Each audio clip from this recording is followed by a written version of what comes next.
Balik na sa Tagiya ang imported nga irong nga nagkuhaan sa CCTV nga gikawat. Usa ka concerned citizen ang misumbong sa Tagiya nga nakita niya ang gipangitang irong.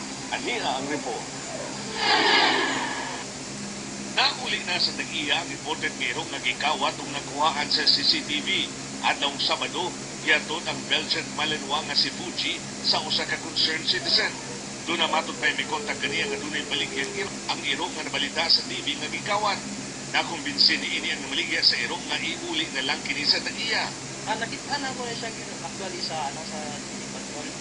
So pagkakita na ako nga time, magkahapon asa siya na vlog. Tulog ka adlaw nga nawalan si Fuji. Ikalipay nila nga okay ang kahimtang niini. I'd like to thank Jesse, RJ for keeping my dog and treasuring RJ kay si Jesse may kastorya ka RJ na imig ng iro. Anyway, RJ siya may nag-adapt sa akong dog. Keeping the dog in his place. Thank you very much kay Sir PC na naman niya ABS-CBN for helping us. Dog walkers, salamat po. Dog walkers, so thank you. Wa pa maila sa Tagiya, kinsa ang lalaking mikuha kang Fuji.